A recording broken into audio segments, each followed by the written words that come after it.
I think now might be a good time to address another question that's probably circulating in your head, and that is, what happened to the gold? Remember when we started this reserve bank, all of these national banks, or whatever we want to call them, they had gold as a reserve. And then at some point they said, well, you know, why are we each holding gold? Why don't we just all concentrate our gold in one reserve bank? And then that reserve bank can issue, and it was the only person that could issue, it could issue banknotes that could be tradable into gold.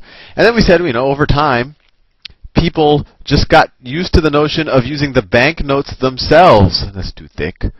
Using the banknotes themselves as reserves. And that's what the reserve ratios were all based on. Were based on the banknotes itself. And we talked about that if the Fed or the Reserve Bank wanted to increase the money supply, it could essentially just print new notes, and it would have offsetting notes, outstanding liabilities. And then it could use those to perform open market transactions. And it essentially allows it to grow the monetary base with the economy or with the needs of different projects out there so that those projects happen. And in that whole discussion, you might have noticed that this yellow stuff was just sitting here. It had nothing to do with the economy. It was just sitting there, and if you really wanted to force me to say what it was doing, well, it was giving a little bit of confidence behind what this thing was. Right? It gives you a little bit of confidence, because at first, at least, when we said, you know, that it was backed by the gold, there was maybe a similar amount of gold as there was there. Maybe a little bit later we said, oh, you know, this could be exchanged for gold at some rate, maybe, I don't know, $35 per ounce. I think that's what it was when we were last on the gold standard, $35 per ounce. But if you think about it, it's a couple of weird things here. First of all, almost from the get-go when we did this, the whole purpose of having this flexible money supply is so you can grow and contract money with the needs of the economy. And we would, for the most part, have notes outstanding, because this was a fractional reserve system. We would have notes outstanding more than the actual amount of gold. And this has been the case even when we were on the gold standard. You had more dollars than you actually had gold. But you had to keep a little bit of gold there just so in case people wanted to call your bluff. In case, you know, X percentage of the people wanted their gold back. So they would come back to the central bank and say, give us our gold. But the gold fundamentally, it had no other function. It wasn't in the economy. It wasn't helping transactions happen. It wasn't doing anything. It was just sitting in Fort Knox or wherever it happens to be sit. And to some degree, it's more of a pain than any kind of real value, because you had to keep up this notion that these things, these dollar bills, could be translated into gold. It kind of forced a reserve ratio requirement on the central bank itself.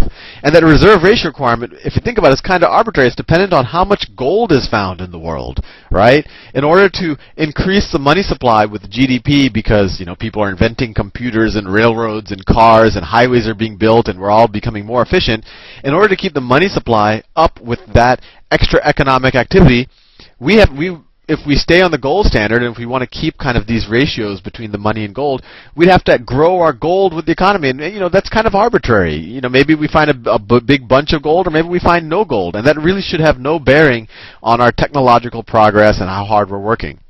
And it makes a lot of sense. I mean, you could imagine in a world where all of a sudden, you know, an asteroid made of gold lands on, you know, in the middle of the U.S. Does that all of a sudden, you know, because gold is less valuable, should that make the dollar less cheap? Or in another world where, for whatever reason, we can't find any more gold, should that all of a sudden decrease our ability to circulate money around? And then when it becomes, and I said it 3 videos ago, that these dollar bills aren't just the liabilities or the obligations of the central bank. They're actually obligations of the U.S. government. So let me ask you a question.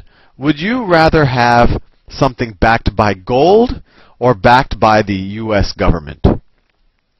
And I know many of you, your gut reaction is say gold. Gold is real value. The U.S. government, what are they good for? They're a bunch of crooks.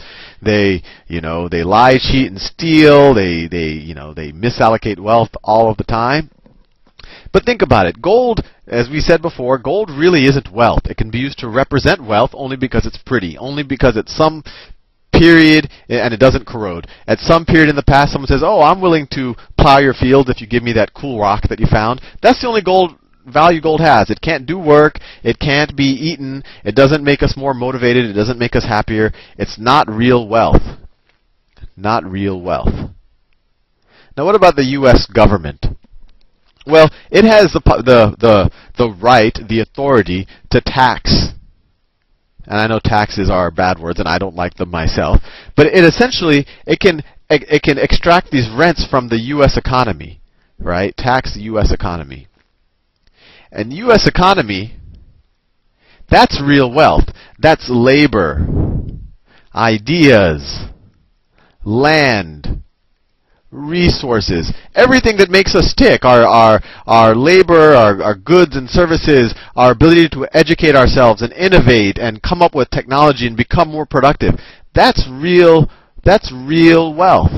So if you really think about it, I know I'm getting a little abstract here, but I really want to hit this point home, because a lot of people, I think, are still under the notion that somehow if something is somehow tradable for gold, that it is of a sounder currency. While if it's an obligation of a government with a very dynamic economy, but not gold, it's somehow backed by less wealth. But I'd argue that this is actually a more profound amount of wealth. I mean, we've had currencies in ancient history that were backed by gold, but in a lot of cases, you still had inflation when, the Spanish currency in the 15th century was backed by gold, but all of a sudden they discover that, Central America had a lot of gold, and you had a ton of inflation, and that gold really didn't give any real wealth to the Spaniards at the time. It just made everything more expensive for them. It did allow them to buy a little bit more from other countries, but it really didn't create any innovation or it didn't really make their pie that bigger, except they did steal some pie pieces from other parts of the world. But we'll leave that aside from now.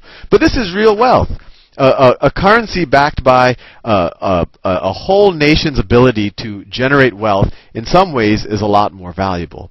But gold was a stepping stone, and it was necessary, because in order to get this whole thing started, in order for people to really have trust in this currency, and just the way people are trained to think, you had to originally sell them on gold.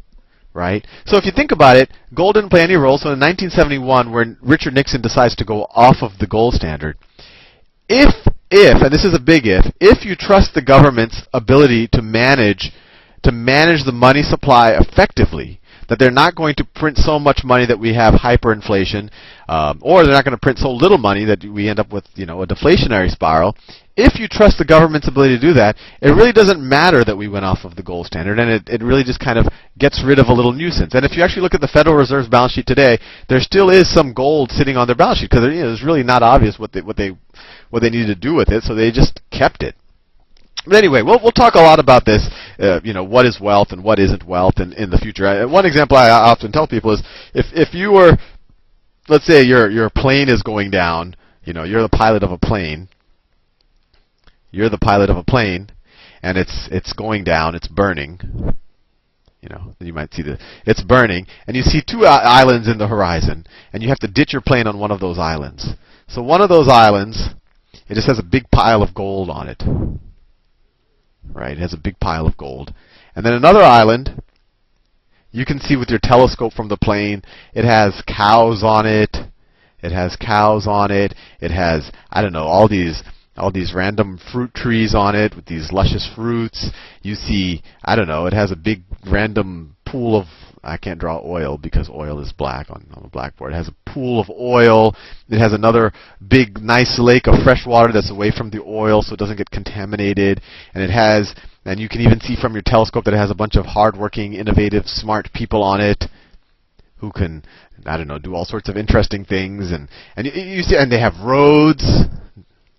They have roads, and they have horses, and they have all sorts of stuff. Which island would you ditch your plane on, assuming that you'll never be able to get back to, civilization? Well, the obvious answer is you'd rather ditch your plane on that island, because that island has more wealth.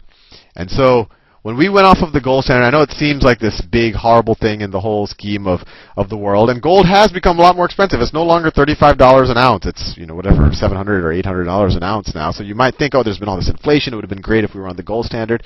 But think about what's happened since 1971.